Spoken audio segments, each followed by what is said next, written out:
Hi everybody, super glad to be here. Would love to be doing this in person, but of course, you know, you guys, a lot of you are in lockdown and it is what it is. So we're making the best of it. And I thanks so much to ACS Big Day in for doing this virtually for you all. I'm going to talk to you a little bit about why cybersecurity. So why choose it as a career?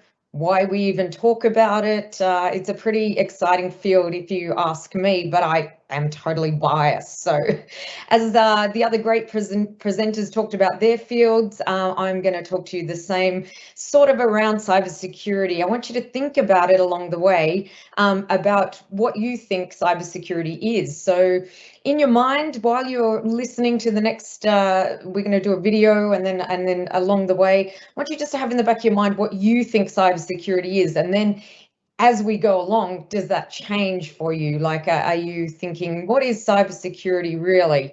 You know, is it just knots and ones? Is it in the space? Is it something that's in your house? You're going to see a lot more about that. So, but I want to tell you about what the definition by NIST is. So the definition by NIST is prevention of damage to and protection of and restoration of computers, electronic communication systems, electronic communication services, wire communication, electronic communication, including information contained therein, to ensure its availability, integrity, authentication, confidentiality, and non-repudiation. Critical infrastructure in particular is of big concern. You know, when you're looking at cybersecurity, it really is everything.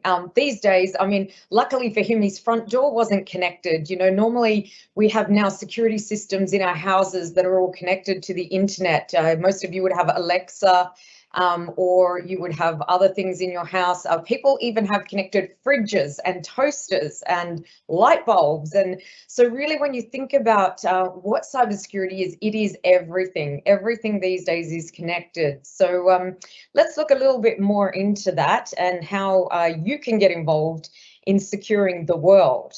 So some of the roles in cybersecurity that you may or may not have heard of.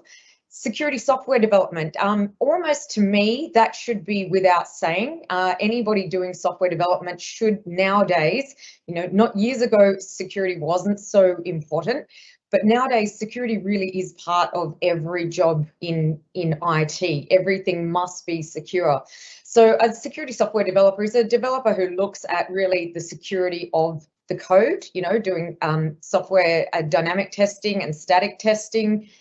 We then have reverse engineering specialists. So often if you're in a large organization that does active analysis and there is malware, we'll often give that malware to the reverse engineering specialists. And what they'll do is break it down, pull it apart. So basically just reverse engineer it to have a look at what it's doing, where it's talking back to, and then find out other things you can learn from that. And then a lot of information comes from that. Security consultants, so that can be working within an organization or in an external organization dealing with customers. In Ericsson, we have internal security consultants, so that there are, you know, people who are specialists in one area and they'll go and help business areas when they're doing things. So it's an exciting role because you get to deal with a lot of different things.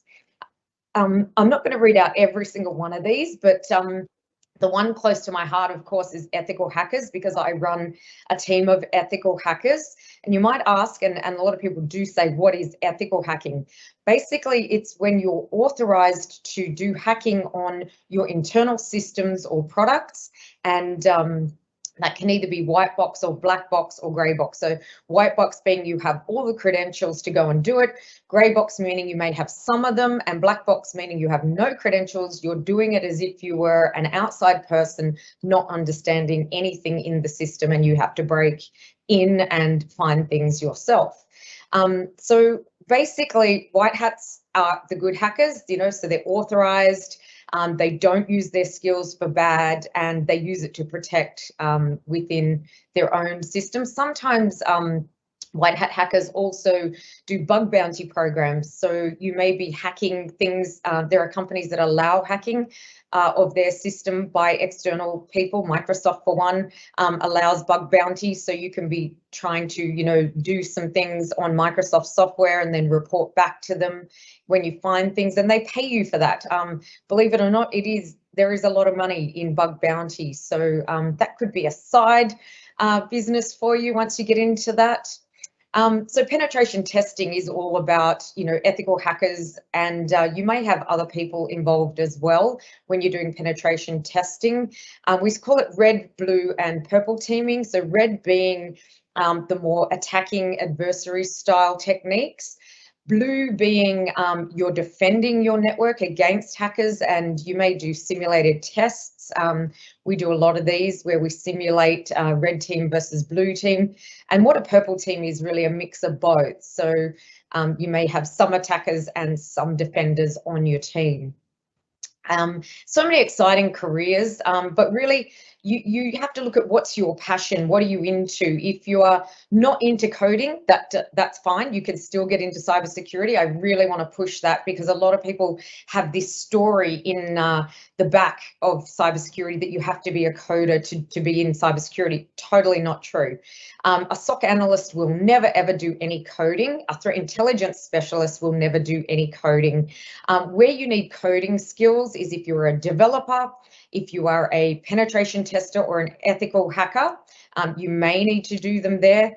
What you won't need though is if you are doing general skills in cybersecurity, like anything in really around the analyst or the threat intelligence specialist, you will not need them. A security consultant will not need them. They will never do it. So please don't be put out by that.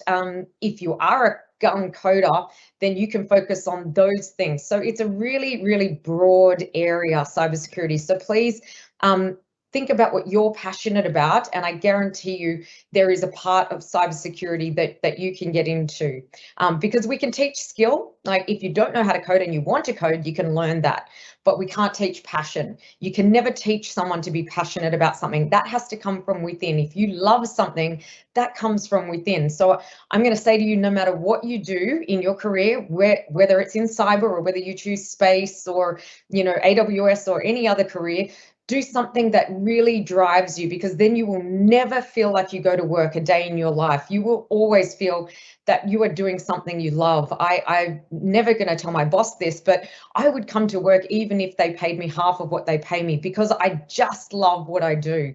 And there's no amount of money really makes up for absolutely going to work and loving what you do.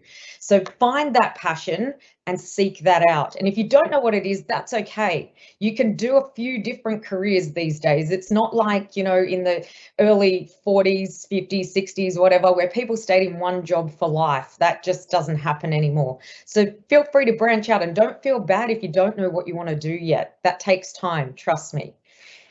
So I want to just tell you a little bit about my journey, not talking in too much about all my roles, but currently I work with Ericsson. I'm head of security assurance for Ericsson, and that involves looking after the security of Ericsson's over 500 products and solutions. So I'm head of solution security as well. So when we put in let's say a 5G network into Telstra, Optus, NBN, or worldwide, we have loads of customers everywhere, but I'm just going to stick with the Australians for you to make sense.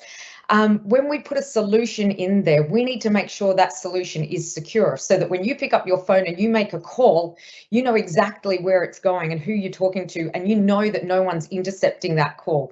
When you send messages, you know that those messages are encrypted along the way and that you're safe. So I really, really love being able to have such a large impact. We in Ericsson have we affect billions of people worldwide. Our products are in nearly every telco worldwide. So it's an exciting place to be. It's a very large organization. There are over, I think, over 46 offices worldwide. So it's not only an organization you can come into, but it's an organization you can move within. And we'll talk a little bit about that in the next slide. But before I was at Ericsson, I have my background with the government cert, so the federal government cybersecurity agency, the one tasked to look at critical infrastructure to make sure that it's secure, to investigate when they get breached, to help them, and to work closely with the police in terms of getting that data and logs and making sure that the police can prosecute if they go ahead.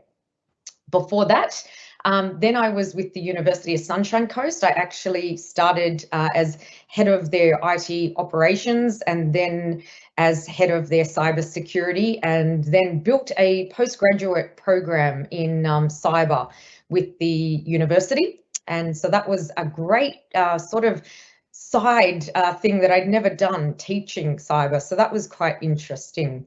And of course, I've worked for the federal government in defence and parliamentary communications.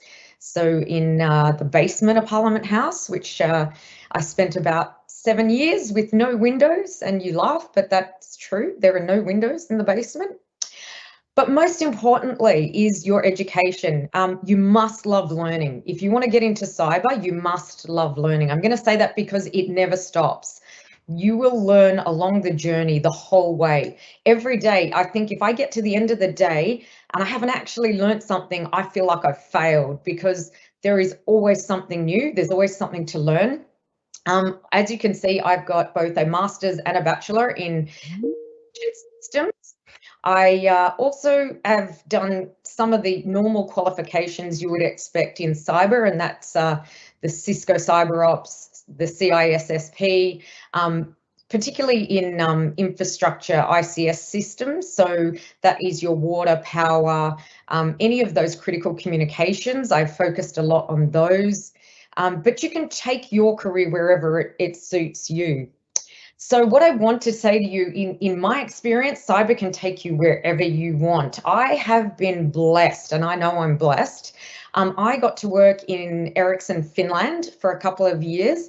And no, I'm not crazy and didn't just pick Finland out of the blue because it's where my mother is born. Otherwise, when you're in Finland, everybody says, what did you do wrong to end up in Finland from Australia? Because they love Australia. So, but during my time there, I was so super blessed to be able to go to all of these different countries and talk about cyber in large conferences, to help present it to Girls Who Code and Women Who Code, a large organisation who really tries to help women get into cyber, and also it does focus on the coding side, but there's also many other women who attended. There's just so much I can tell you that you really can take your career wherever you want it to go. So, you know, I've presented in Australia, Germany, London, Stockholm, Helsinki, Brussels. It's just a wonderful opportunity. And what I say to you is take your career where you want it. So focus on what you love, and what you love will take you to where you want. So hopefully I've given you a little bit of insight into cyber. But as you go through your journey in cyber, please remember that being a leader doesn't mean you're going to create followers, and please don't try to create followers. Try to bring other people with you on the journey and make everybody a cyber leader. It's a really great opportunity for you to share knowledge, and everything you give, you get back. So I'm going to open up now to questions. If you have some, I'm open to really anything. Yeah. So Gigi, if you have any questions, please fire away. No worries. Here's your first question. Outside of a computer science / cybersecurity degree, what certifications would you recommend doing? So that would absolutely depend on where in cyber you want to go. If you want to be a hacker, an ethical hacker, then it's OSCP. It's a certification for ethical hacking. It's probably, when I'm recruiting ethical hackers, that is the one qualification I'm looking for. If you're looking for a cybersecurity generalist role, so someone that has a very broad knowledge in cyber, but not necessarily in one area, then it's going to be CISSP, so Certified Information System Security Professional. That is a very well recognized qualification. Those are what I would call the higher end. What I would say to you on your journey, you're only just starting, you've got the rest of your life to study. I would say start small. Go and do some free open university courses in cyber. Get your feet wet in those. Start from the bottom. Networking is critical. If you want to be in cyber, understand networking. That is the foundation of everything. So understand all your protocols, all of your layers, your 7 layers, understand all of that. Then build from there on where you want to go. There's loads of, like, education is endless in cyber. Yeah, thank you. How did you get into the top 100 women for cybersecurity, for the award, of course, and how hard is it to get that award? Who knows how I ended up there? It's not something you self-nominate. Yeah, I guess, look, to be honest, I think probably from doing presentations and being active in the community, I think that gets you sort of recognized, but it's not something that you can nominate for. It's just something that that it's an annual award, and they obviously scan the market or scan the environment of who's around and what are they doing? Are they having an impact in cyber in the world? So yeah, you can't just get these things. They come to you, I guess, and they come to you surprisingly. Like, I literally had no idea. So yeah, it's a good one. It's a win. If you don't know and it just surprises you. Yeah, that's interesting. Yeah. Has the world's shortage of computer chips affected you and your colleagues? Yeah, no, it hasn't. I think luckily, because I don't know, there must be a shortage somewhere that people talk about it, but definitely has not affected us. I mean, we have always had a good source supply relationship. We don't actually experience those things. I guess we probably always ensure that we have plenty of stock. So no, luckily for us, we haven't experienced that issue. What are some everyday tasks you do when you work in cybersecurity or your role? Yeah, so cyber, again, as broad as a church, and every role will have different tasks. So I've done most roles in cybersecurity, actually. So I've been lucky enough to go through the journey into different roles doing different things. So let me just describe let's just describe a day in CERT, because that's a large cybersecurity organization where you'll do many and varied roles. So you'll be maybe doing some security operations, seeing what's happening. So you can watch networks. We often have ways of getting information and intel. You'll be looking at those. You'll be getting calls where people are saying, I have an issue. I think I've been hacked. Can you help? You will then pack up a suitcase of tools with you. Off you go to their site. You will plug into their network. You will have a look at traffic. You'll see what's happening. You'll download logs. You'll analyze those to see if there's some malicious traffic, or maybe if there are ports open and things coming in or out that shouldn't be. That's one thing you'll do. You may take a hard copy of their disks, bring them back for analysis in a sandbox environment, so an isolated environment. And then you'll feed back. So you'll then have to do a report on what you found, what's happening, and then you'll have to provide mitigations if they're needed. Sometimes if you're in a site and something quite bad is happening, then you'll have to take immediate action on site. Then what I would do nowadays is I look over our portfolio of products. I review vulnerability analysis that is done by the product owners. If I deem them not quite good enough, if there's some things in there that I want a deeper look at, then I have my team of ethical hackers go and do a penetration test, which is a deeper test on the system to see if there are potential to break in or if there are any vulnerabilities. And a lot of risk assessment is what you do in my current role. So you're assessing the vulnerabilities, the risks, the threats, And that's the short answer of a very long. I mean, there are lots of different roles and tasks in cyber. So yeah, I suggest you can actually get on and Google those different roles and what tasks you will be expected to do in those. Yeah, Thanks, Gigi. no worries. We have a bit more time for, I think, 2 more questions. What's the most important project you've worked on at Ericsson? In Ericsson, everything is critical because, you know, we are critical infrastructure. So telecoms are critical infrastructure. So I think everything we do is critical. I can tell you the coolest thing I did was the 5G hackathon in Oulu. So we took Ericsson equipment up to Oulu, and which is the north of Finland. It was freezing, it was winter. We set up along with other companies and Oulu University, and then we had a whole bunch of external hackers come in, and they were trying to break everybody who was there. They were trying to break into our systems.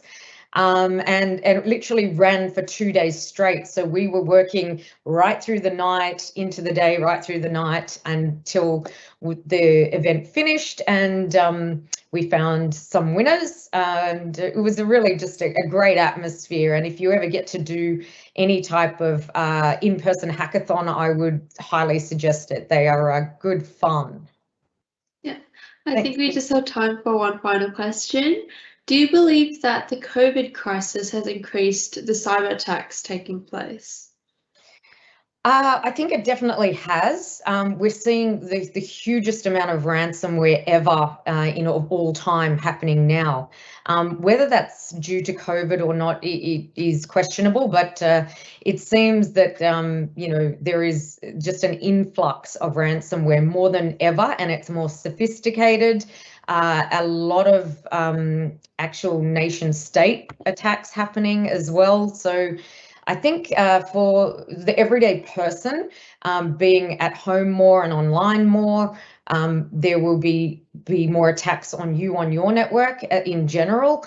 And for companies, I think that is standard every day. That's normal. If you talk to anyone in cyber about how many attacks happen on their network every day, it's in the thousands. So your networks are being attacked constantly. So you just need to have great defenses because it doesn't stop. They never rest. Their hackers work 24/7. Yeah. So I thank you all. Thank you so much, Gigi, for having me, and I thank you all, and I really hope you have a great day today, and I look forward to seeing you all again soon.